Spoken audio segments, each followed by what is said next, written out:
Paano kung sasabihin ko sa'yo na pwede mong gawing enjoyable mga gawaing kinatatamaran mo ng sobra? Oo, pati yung mga pag-aayos ng kwarto, pag-aayos ng spreadsheet, paggawa ng admin task.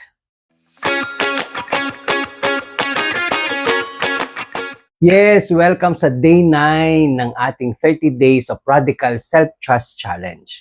Ngayon, gagamitin natin ang tinatawag na temptation bundling para linlangin ang utak mo na gustuhin ang mga mahihirap na task.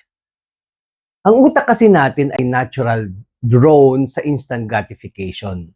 Dopamine rush ang tawag. Kaya gusto nating mag-scroll na lang sa TikTok kaysa magtupi ng labada.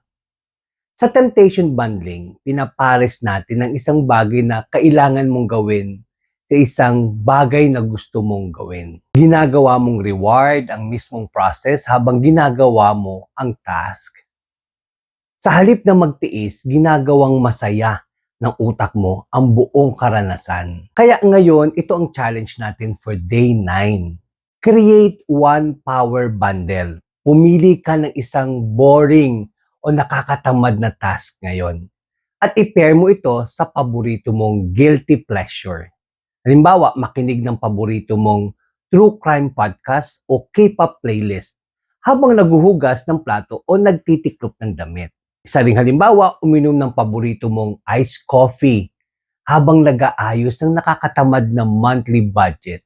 Pwede mo ring gawin manood ng isang episode ng favorite show mo habang naglalakad sa treadmill o nag-exercise. Basta ang rule, pwede mo lang i-enjoy ang reward na yon habang ginagawa mo ang isang task. Paalaala lang, hindi mo kailangang dumaan sa hirap para lang masabing disiplinado ka. Work smart. Maging maabilidad sa pag-organize ng buhay mo para hindi ito maging pabigat sa utak mo. So ngayon, ano ang power bundle mo for today? Isulat mo ito sa comment section para makakuha rin ng idea ang iba. Subscribe ka rin para hindi mo ma-miss ang day 10. Kaya, see you tomorrow.